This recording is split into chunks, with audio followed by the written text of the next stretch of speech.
Good morning, everyone. As I stated, the Ventura County. good morning, everyone. As I stated earlier, my name is Dean Worthy, Captain and Public Information Officer for the Ventura County Sheriff's Office. Right now, I'd like to thank you all for coming to this press conference on such short notice. Ideally, protest that took place. we'd like to have had this press conference last night, but it would have been logistically impossible to provide the public with accurate and timely information.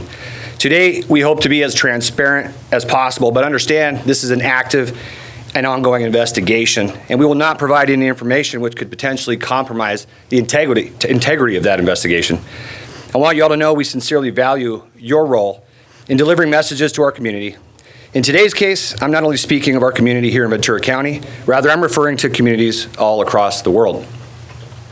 We have provided media releases for you all with contact information for our investigative unit and our public information officer team.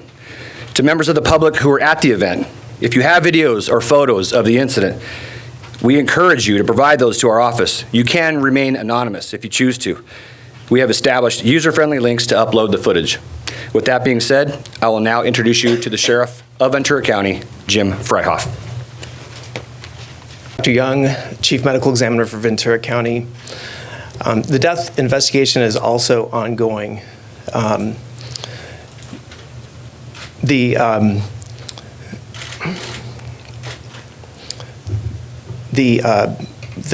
death of this 69-year-old Paul Kessler was admitted to Los Robles Regional Medical Center on November 5th at 15:53 hours.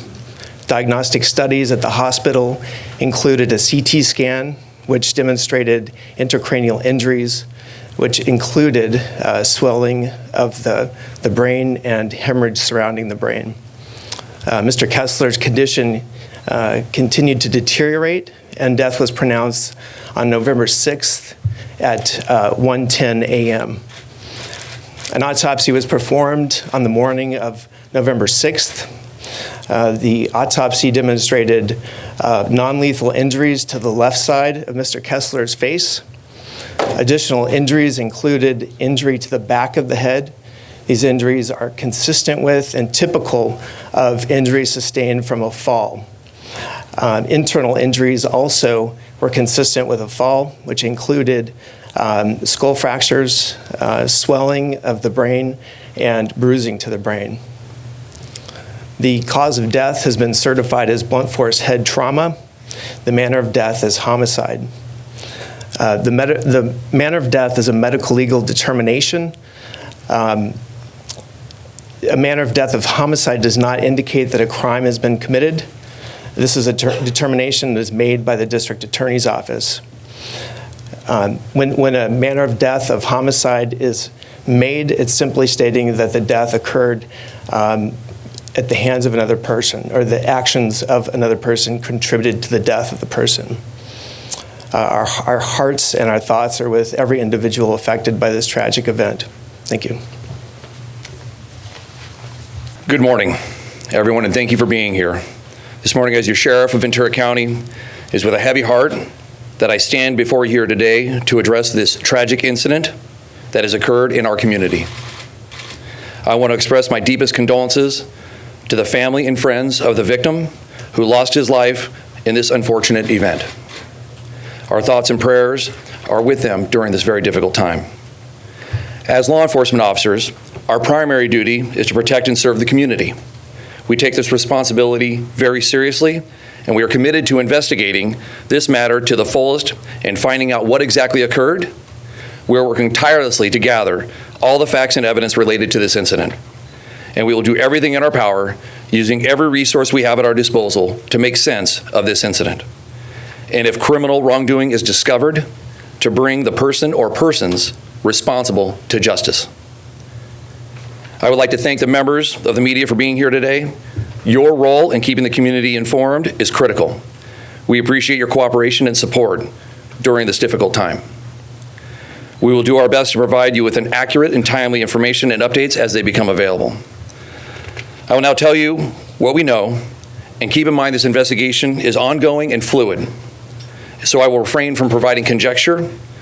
I will state the facts as we know them at this point in time. On November 5th, 2023, at approximately 3:20 in the evening, the Sheriff's Communication Center received multiple calls regarding a possible assault in an unconscious male who was bleeding at the intersection of Thousand Oaks Boulevard and Westlake Boulevard in the city of Thousand Oaks. The callers advised the incident was related to a rally or demonstration that was occurring at the location. Flyers distributed on social media indicated a demonstration for Freedom for Palestine protest, and the counter-protest was led by We Are Pro-Israel. There were an estimated 75 to 100 people at the demonstration between both groups. 3 patrol deputies were dispatched code 3, meaning with their lights and siren, to the scene along with medical personnel and paramedics from the Ventura County Fire Department and American Medical Response. Soon after, 2 patrol sergeants along with 2 additional deputies responded to the scene. At 3:22 p.m., one of our patrol sergeants arrived on scene. At 3:24 p.m., 2 additional patrol deputies arrived on scene. The sergeant contacted the victim, identified as 69-year-old Paul Kessler, a Thousand Oaks resident, who was lying on the ground. Mr. Kessler was conscious and responsive. The sergeant observed what he saw was bleeding from the head and mouth. Medical personnel from the Ventura County Fire Department arrived on the scene and began providing aid to Mr. Kessler. Mr. Kessler was then transported to a local hospital by paramedics for advanced medical treatment. Mr. Kessler remained conscious while being transported to the hospital. The suspect was identified, willingly remained at the scene, and was interviewed by deputies. The suspect was cooperative and indicated he was involved in an altercation with Mr. Kessler. The suspect further stated that he was one of the reporting parties who called 911 requesting medical attention for Mr. Kessler. Several witnesses were contacted at the northwest corner of the intersection where the Shell gas station is located, and they were interviewed. These witnesses providing conflicting statements about what the altercation and who the aggressor was. Some of the witnesses were pro-Palestine, while others were pro-Israel. During the investigation at the scene, deputies determined that the altercation with Mr. Kessler, he fell backward and struck his head on the ground. What exactly transpired prior to Mr. Kessler falling backward isn't crystal clear right now. At 4:02 p.m., a deputy and a sergeant arrived at Los Robles Hospital where Mr. Kessler was being treated. Soon after, the deputies still at Westlake Boulevard and Thousand Oaks cleared the scene. Mr. Kessler was listed as being in critical condition by Los Robles Hospital staff. However, he was still conscious when contacted by deputies at the hospital. At 5:32 p.m., the deputies at the hospital cleared the call and documented the incident pending follow-up investigation by detectives from the Thousand Oaks Police Department. On November 6th, at approximately 2:43 a.m., the Sheriff's Communication Center received a call from the hospital staff in reference to the earlier incident involving Mr. Kessler. At 2:53, a patrol deputy and sergeant arrived at the hospital and were told that Mr. Kessler had succumbed to his injuries. At 3 a.m., investigators from the Major Crimes Bureau were notified of the circumstances surrounding Mr. Kessler's death, and they immediately launched an investigation. The Ventura County Medical Examiner's Office was also notified and sent an investigator to the hospital. Mr. Kessler's body was later transported to the Ventura County Medical Examiner's Office, where a subsequent autopsy was performed. I will defer any comments regarding the autopsy results to Chief Medical Examiner for the Ventura County Medical Examiner's Office, Dr. Young, who will provide a statement shortly. Yesterday afternoon, detectives obtained a search warrant for the suspect and the suspect's residence. At 4:58 p.m., detectives conducted a traffic stop on the vehicle driven by the suspect in the city of Simi Valley. The suspect was detained and until the completion of the search warrant, and he was released at 6:15 p.m.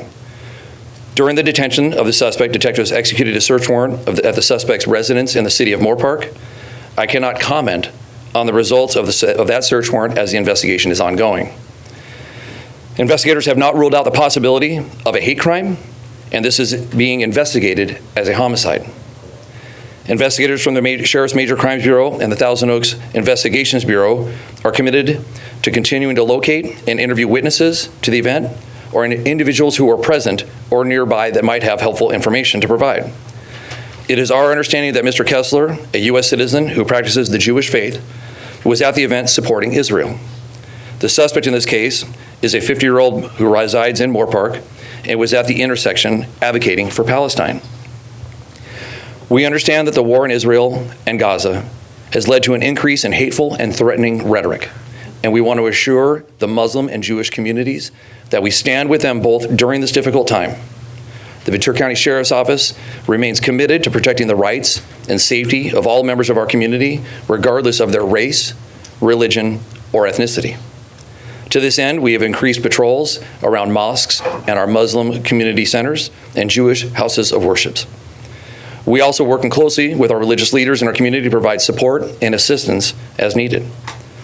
The Ventura County Sheriff's Office and law enforcement in general play a critical role in preserving people's fundamental right to peaceably assemble and in facilitating demonstrators' safety and security as they exercise their First Amendment rights.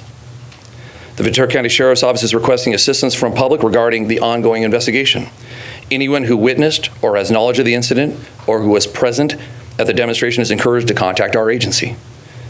We have provided the media with a release with the contact information for our investigative unit as well as our press information officer team. Those who wish to remain anonymous can certainly do so by contacting Crime Stoppers at 1-800-222-TIPS or 8477. Those who may be in possession of video footage or photographs of this incident can also remain anonymous by using the link we've provided to the media here today. During this time, we urge you to remain calm, peaceful, and patient. We understand that you may have questions and concerns, but we ask that you allow us to conduct our investigation, and we will provide updates as soon as we can. We also ask that you refrain from spreading rumors or spreading misinformation on social media or other platforms, as that can not only hinder our investigation, but it can cause unnecessary panic in our community. In conclusion, I want to reiterate that safety and well-being of our members of our community are the utmost concern to us. We will continue to work tirelessly to ensure that everyone, no matter your faith or religion, feels safe. We appreciate your cooperation and support during this difficult time. And now I'd like to introduce the Chief Medical Examiner of Ventura County, Dr. Christopher Young.